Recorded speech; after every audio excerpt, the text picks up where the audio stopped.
Hey, hi, hello. My name is dis.cat. This is Project Hardcover, where we're letting books be the escape. Hi, and welcome to the first real episode of Project Hardcover. If you guys didn't watch the introduction video, you might want to go check that out. Today I'm going to be reviewing this year's Prince Award book and Prince Honor Award book. For me, one of the best days of the year is when they announce the Prince Award winners. It usually doesn't take me more than a week to get the books, so it seems only fitting that the first video be about Prince books. This year's Prince Award winner was Midwinterblood by Marcus Sedgwick. Important note, this isn't Marcus's first Prince book. A couple years ago, his book The Revolver won the Prince Honor Award. And it's been in my experience that if an author has won the Prince Award twice, they really know what they're doing. Perfect examples of this would be two of my favorite authors, Marcus Zusak and John Green. Okay, let's get to the summary. He recognized Merle's face. Recognized. But that's not possible because he's never seen her before. In 2073, on the remote and secretive island of Blessed, where rumor has it that no one ages and no children are born, a visitor arrives. He is greeted warmly, but something is wrong. Something is hidden on the far side of the island. Something that, as if in a dream, he cannot reach. And so it is that under the light of the waxing and waning moon, 7 stories unfold. The story of an archaeologist who unearths a mysterious artifact, of an airman who finds himself far from home, of a painter, a ghost, a vampire, and a Viking. And the story of a love so primal and passionate, it slips the bonds of time. This is the story of Midwinterblood. Alright, so this book centers on 2 main characters, Merle and Eric. Eric is a visitor who comes to the island of Blessed and meets Merle and her family. And as the summary says, he recognizes her, which is weird because he hasn't seen her before. The story then goes on to tell of Eric and Merle through different timelines. In these different timelines, there are also different people, like an airman, a Viking, a painter, so on. But in each and every single one of these timelines, they find each other and they have this deep and meaningful and really emotional connection. This book just has beautiful language, beautiful, beautiful descriptions of these times and these places. The characters are deep and have such meaningful lives and messages, and it's just really, really amazing. The characters and the beautiful language and the awesome scenery keeps your attention, and there are little bits and pieces to this story that are never fully disclosed until the very end. So for all of those reasons, I'm going to give this book a thumbs up. Okay, now I'm going to review this year's Prince Honor Award winner. And that winner was Maggot Moon by Sally Gardner. What if the football hadn't gone over the wall? On the other side of the wall, there is the dark secret, and the devil, and the moon man. And the motherland doesn't want anyone to know. But Standish Treadwell, who has different colored eyes, who can't read, can't write, Standish Treadwell isn't bright, sees things differently from the rest of the train track thinkers. So when Standish and his only friend and neighbor, Hector, make their way to the other side of the wall, they see what the motherland has been hiding. And it's big. Okay, so I just want to get this out of the way right now. This book is a big, honking... That's right, this book is definitely a big ol' 2 thumbs up. And in my honest opinion, this thing should have won the Prince Award. But okay. Let's actually get to the book. So this book is about Standish Treadwell. He lives in an alternate dystopian version of England circa 1953. And the biggest thing that's going on in this time right now, the motherland is about to be the first country to put a man on the moon. Now, here's the thing about this book. Like I said, it takes place in England in 1953, and their country, which is known as the motherland, is about to be the first country to put a man on the moon. So all of that kind of throws you off kilter as far as kind of getting involved with the setting. It definitely did for me. It didn't, in the very beginning, outright explain the setting. So I'm picking up all of these little pieces, all of these things that they're discussing in the book, trying to figure out when and where this is taking place. Words like the motherland kind of makes you think Russia.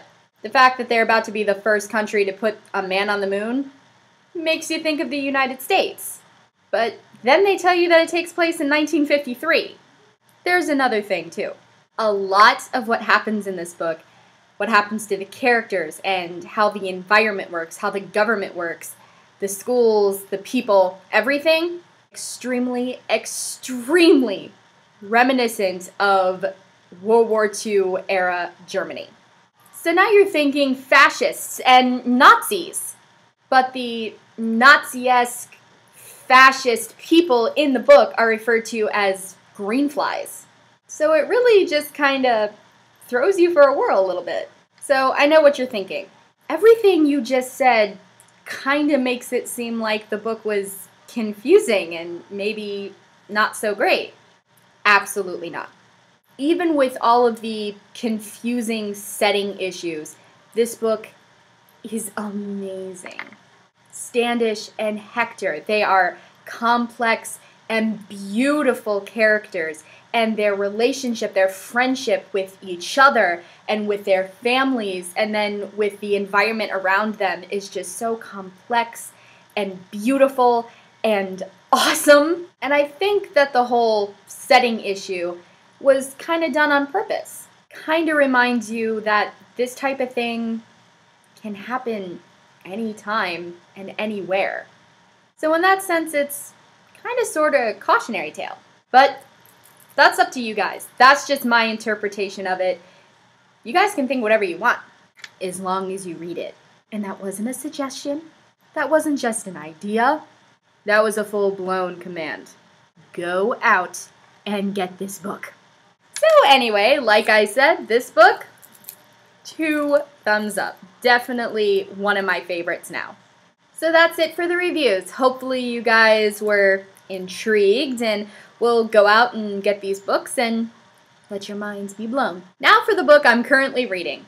Today, the book I'm currently stuck in the middle of is The Hangman's Daughter by Oliver Pojik. Please, no need to heckle me about how badly I massacred his last name. Trust me, I am fully aware. So, here's the back summary for this lovely thing. October 12th was a good day for a killing. It had rained all week, but on this Friday, after the church fair, our good Lord was in a kindlier mood. Though autumn had already come, the sun was shining brightly on that part of Bavaria they call the Puffenwinkel, the priest's corner, and merry noise and laughter could be heard from the town. Drums rumbled, cymbals clanged, and somewhere a fiddle was playing. The aroma of deep-fried donuts and roasted meat drifted down to the foul-smelling tanner's quarter. Yes, it was going to be a lovely execution. All right, so there you go. No doubt you guys can guess why maybe I was a little intrigued by this one.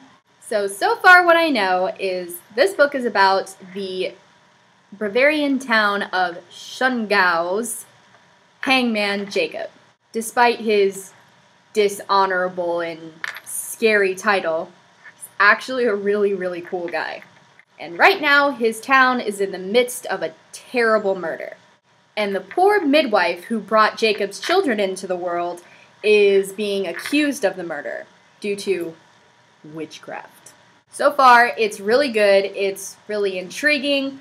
I really, really love Jacob. He's just cool and edgy, and he's just really awesome. The book also has a little bit of a romantic element between Jacob's daughter, Magdalena, and the town's physician, Simon.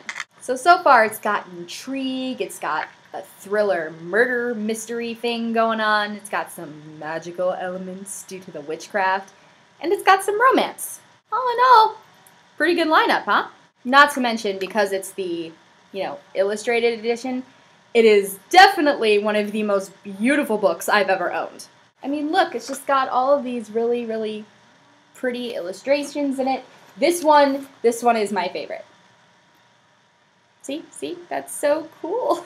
So I'm definitely digging this book. I should be done with it in no time, and hopefully I'll be able to review it soon. So that's it. That's it for today's video. Hopefully you guys are interested in the books that I have reviewed today, and hopefully you guys will let me know if you've read them, how much you like them. If you've already read them, just leave me comments. Thank you for tuning into the first episode of Project Hardcover, and remember, books are the escape. It's blooper time! Today I'm going to be reviewing...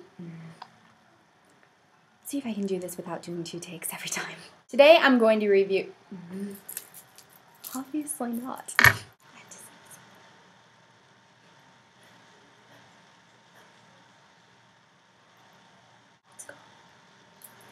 Watch, it's gonna come back right when I want to start talking. Midwinterblood by Marcus... I can't say his name. I can't.